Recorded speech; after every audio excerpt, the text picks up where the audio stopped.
What's up and welcome back. I'm John Stark from BackToMovieGuy.com, your favorite blind film critic. So click that like and subscribe button because do you have a blind film critic that you're currently subscribed to? If you do, let me know because I'd love to know who they are. But I'm kind of a niche thing and yeah. But this is Trap. TRAP. Uh, this is M. Night Shyamalan's latest effort. It is currently available on Max with audio description, and we're going to talk about it. And it does star Josh Hartnett, but among the supporting cast of people that you would actually know, I really want to single out the fact that he kind of casually got Haley Mills to come in here, which I think is kind of amazing and not enough people are talking about, but that she's not in that big of a role, and I kind of wanted her role to grow. Like I was like, can you what? Huh? Can we go back to Haley? Where does she go? I need more Haley Mills in this film. Allison Pill is also in this. So in addition to Kid Cudi, uh, and of course the requisite M. Night Shyamalan cameo, which is also kind of funny because his daughter plays Lady Raven in this, and it features a lot of his daughter's own original music. So it's basically a giant promotional video for her as an artist, but also potentially as an actress, depending on which way she wants to go with this. And like I said, this film does have audio description, so I was able to enjoy it as a blind person, and it's not that hard to follow. As far as spoilers, are you like worried? You're sitting there thinking about, is he gonna? The thing is, Trap sort of, depending on what you've read, or even if you read a plot summary, has to kind of spoil itself at least a tiny bit in order for you to know what the film is. But it spoils itself really early on. Like the thing that you think is the spoiler, it's kind of like really honest about it, and then from there that's what the ride is. The ride is uh if you're watching a movie and they're like, in 60 minutes this building is going to blow up, and you're like, oh my god, what? So then like the whole thing is people trying to figure out how to get out of the building or how to stop the bomb. It's one of those things where it's like a ticking time thriller. Like the risks are given to you at the very beginning, and then you have to figure your way how to get out of that. So instead of building up to the risk where you're like, oh, now there's a bomb 90 minutes in, the film basically just kind of casually introduces you. And I would say within the first 10 minutes is like, hey, guess what? Bomb. Uh, it's not a bomb, though. The bomb here is that Josh Hartnett is a serial killer. And he is playing a sort of really like loving father at the very beginning of this film. He's got a daughter with him. They've gone to see his daughter's favorite artist, who is this Lady Raven. But through sort of random reveals, this is kind of the laziest Shyamalan movie that he's made in a while, if we're being honest, because he doesn't quite explain everything. He's just kind of like, you need to know what you need to know. And I'm like, I don't know that that's necessarily worked out for you. The best, I feel like the best movies that you've had are the ones where we can look back and see how it's been interwoven rather expertly. But hey, you do you. Um, he's a serial killer, and he's there with his daughter, and you wouldn't know because when he's with his daughter, he just seems like cool dad. He even runs into like another parent, and he's able to put on the smiley cool dad face and talk to the other parent of, like their kids go to school together. But he sees a lot of like a huge police presence at a concert, which like concerns him. Uh, and we see part of how it's revealed early on is that on his phone, he's watching his latest victim is in this basement, is like tied up in a basement, and he has like a live feed so that he can watch this dude that he has not killed yet, that's trapped in a basement somewhere. So, and then he is going around and trying to get information about what's going on, asking people who work there, getting things in behind the scenes, trying to work, get like, earpieces and headsets so that he can hear what the police are doing. Because they're going around and basically they have surmised through what they know and a leading profiler played by Hayley Mills that they know that he is about kind of what Josh Hartnett is. He's somewhere in his 30s or 40s, I think, and they think he's like a white male. They've deduced a lot from with very little information. I think he drives like a black car, like all these things, and like they found like a former place or something, and they found like part of this ticket, which is how they know he's going to be there. And then they partnered with Lady Raven. It is the most contrived thing.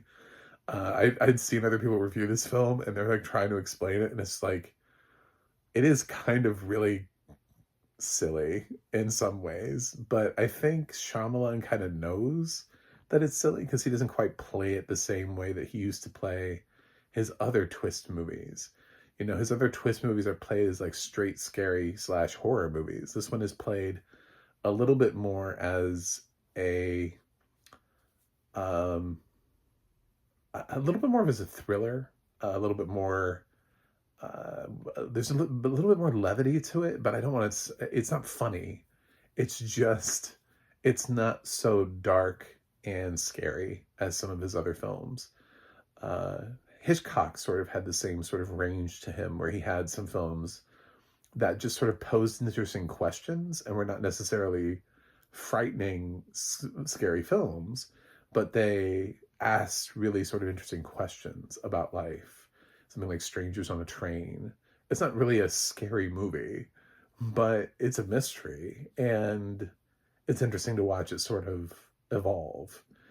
Not that this is anywhere near the quality of Strangers on a Train, but when you think about his filmography, when I think about Shyamalan's filmography, it's really hard to match it with something because he pretty much nails the scary element, and a lot of his stuff works that way. Even with his latest stuff, like his last film, Knock at the Cabin, leaned scary, leaned horror. I mean, it leaned in a very specific direction. It wasn't very good, but it leaned in that way. And probably trying to see him do like a straight up thriller. I mean, he's completely stepped out of the genre before with his Avatar adaptation, and with After Earth, he's made films that have no connection to thrills and chills at all. But I don't know that he's made really sort of a straight up thriller like this. I think everything always has sort of like a horror tinge to it. Lady in the Water is maybe like the question mark that I would put to him, which is where does that fit? Is that the closest to Trap? It's not really, that even feels weird to me. This feels like his own thing, which could be good. Unbreakable might actually be the closest, but even Unbreakable seems like it's trying to be a lot more serious than Trap is.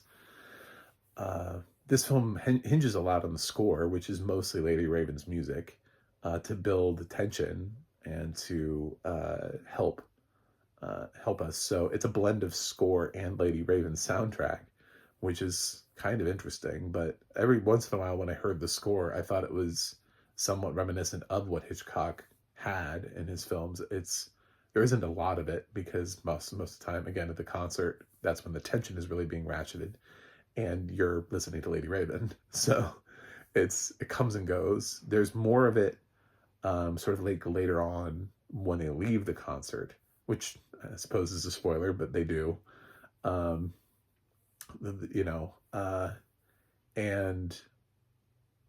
I think you can hear the score more there because you're at a concert. So I think that's kind of my appreciation for that. Josh Hartnett, it's a very interesting role for him. He's an actor who's had a ride for his career. An actor that I really didn't think was going to continue to stand out and make it. And now he's starring in a film again. Last year he was in Oppenheimer, and now he's starring in an M. Night Shyamalan movie, and he's having a weird career resurgence at an odd time, when he was kind of like his hottest moments were like the early 2000s, and I can't even off the top of my head think of what he was doing, other than uh, he had a TV show and on Showtime, Penny Dreadful. But I think I feel like there's a gap there. There's a gap in the Hartnett, uh, and I'm like, I don't. Did he do anything memorable in like the early 2000s? I mean, the late, the early 2010s. I don't know. I don't think so. But um, here he is, and he's doing a really interesting performance, and the whole film really kind of hinges on him being able to smile and keep up the charade, and also kind of being things are being chipped away, his patience is being lost, and what he's willing to show to the world, and eventually to his family is, um, you know, where is the real guy? What is, obviously there are two parts of this whole, and which part will end up winning, uh, in the end. I think Shyamalan poses some interesting questions here, but it's definitely not his best work. It's also not his worst work either. And for anybody who thinks this is the worst Shyamalan movie, again, let me remind you, this is the guy that directed The Last Airbender and After Earth. So, uh,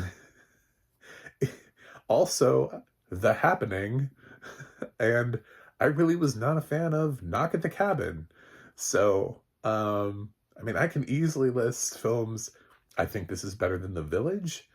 I mean, like, I can easily put films under this pretty easily. Like, and put this, I think this is a little bit more mid for him, sort of where I remember Lady in the Water being, even though I haven't seen that film in years. Um, I think this is more like around that level for me. But it's certainly an interesting exploration. I think his daughter does a pretty decent job. I didn't hate her music. It did kind of sound like probably whatever the kids are listening to nowadays. Or made me feel old. Whatever the kids are listening to these days, their confounded rock and roll. You know, their noises and their beats. But yeah, it sounds fine. I mean, it sounds like real music, so kudos. Um, and I don't know that the supporting cast really offers much. I'd love to say that Alison Pill delivers a solid performance here, but she doesn't really do anything. The daughter's fine, but she's pretty much just a perky daughter the whole time, so she really doesn't have a whole lot of range. Uh, yeah, it really just isn't much. It's really just Josh Hartnett, and I kind of wish it had been a little bit more Haley Mills. That's probably pretty much the one takeaway, if I could have out of this film. If Shyamalan had asked me for feedback, I'd have been like, I don't know that I can fix your entire movie, but can we get more Haley Mills? Like, I don't know. I don't know that I can give you the right feedback to really truly fix the movie, but I feel like we need more Haley Mills. I don't know how you do that, but um, yeah, I mean, I think the audience wouldn't know going into it, that they'd be like, I don't know. And then, like, for a lot of people, that's going to be like, whoa, Haley Mills is in this. That's a blast from the past. It's just one of those names that you don't expect seeing. And I wasn't even sure she was alive. It's not somebody I ever think about that much. Sometimes when I think about Saved by the Bell and I think about how it started as Good Morning, Miss Bliss, then I end up thinking about Haley Mills a little bit more. But I really just don't think about Haley Mills enough to have a strong what's she doing now thing. And to see her pop up in this was kind of brilliant. I kind of loved it. I kind of loved the casting. I really did. And I kind of just wanted more of it. So he gave me, it's like when your friend is like, here, try this, and it's like some food. And you're like, oh my God, that was amazing. Where's the rest of it? And you're like, oh, that was it. You're like, where did you, I don't know. Yeah, you just gave me that? And you don't even know where to buy it? Like, where did you just, I hate you. So, but the audio description here was fine. Being able to track uh, Hartnett, really all his facial expressions, because they kind of key you into what mode he's in. Is he in dad mode or is he in killer mode? You know, because he does a lot of like frowny face stuff when he's serious, when he's getting down to business. He's like, um, so yeah, it really helps with the tone shift, and also the sort of feeling that he's uh, almost like, it's weird because he's in obviously like a huge arena, but you can feel claustrophobia almost happening for him because it's like the cops are closing in. Obviously, they're going through all the white dudes, and eventually they're going to go through him. So he's got to figure out a way to get out of there. I think the way that he figures out is uh, everything is creative, and that's sort of what keeps the movie going. That's why I don't think the reveal is that big of a deal, because the game is in watching him try to navigate his way out of the system. It's almost like you're being presented with him as the hero, but he's not a hero, and he has to try to get out of the situation. But he's a bad guy, and I know I recently talked about a TV show that had a lot of darkness and everything, and everybody was felt like they were the worst possible version of themselves. And then comparing that to The Penguin, where you're watching a whole bunch of people who are discernibly on the bad side of things, but yet it's easier to root for them because they have levels to them. Instead of when you offer no levels, when you offer just one take and everything just seems to be nothing but perpetual shit, then it becomes really hard to take that. Here with Trapped, I think that Josh Hartnett brings levels, and I think Shyamalan allows that. And even though there's a shot of, a little hint of what he's done in the past, so that you're like, this is not a good guy, you know. But at the same time, he's a great dad. I think he's just so because of that balance, you're like, he has a great rapport with his daughter. So it's that kind of balance that allows you to go, I hope he gets out of here. But you're also kind of like, I don't hope he gets out of here. It's very conflicting, which I think works really interestingly in Shyamalan's favor. So it's an interesting take for Shyamalan. He's not quite rising to the ranks of some of his best work here, but I can see what drew him to this concept and this idea. And I don't dislike Trap as much as some other people do. I think there's something here. I thought his daughter did a good job. I think the cast is pretty good. So, all things considered, and with a strong audio description track that really helped me navigate and the weaving of all of this stuff, I didn't really have any questions. I wasn't like, "Ooh, what is this? What's happening?" There were some things where I felt like his script kind of just like said something, and like you're like, just accept it. Just, I've told you, just take it and walk away. And I'm like, but I need that explained to me, you know? Um, and like, just sort of like bringing in the world's leading profiler who seems to have whittled it down to Josh Hartnett. You know what I'm saying? Like, to somebody who looks exactly like Josh Hartnett. Like, how do you know all this stuff? Like, we found a ticket. But why? And where? How'd you get to the ticket? You know, like, I feel like I needed more from that side, but he's just not willing to give it to you. He's just like, if I go into that, it's just, the movie's going to get long, and then I have to actually think about reasons for things. I don't want to do that. That's not what this film is about. This film is about, can this guy get out of here, and do you want him to, is the question. You know, because the reality is, for most of the film, he's with his daughter. So, and she's an innocent in this. I mean, she's adorable. She's like 13, and she's living her best life at her favorite artist. And be like, if you saw some teen girl at a Taylor Swift concert, you'd be like, oh my God, she is just having the best time of her life. And she just doesn't know what her dad does for a living. So, or not for a living, but extracurricularly. So that's Trap. Anyway, I'm going to give it a B minus. I think it's a huge improvement over his last film, but and I think it's better than The Watchers. I think he outdirected his daughter this year. So I also think he outdirected the film he produced, Cadu Lake. So I think this is the best Shyamalan thing we've seen this year. So there you go. Anyway, please click like and subscribe if you like listening to the ramblings of a blind film critic. And I will see you guys on the other side.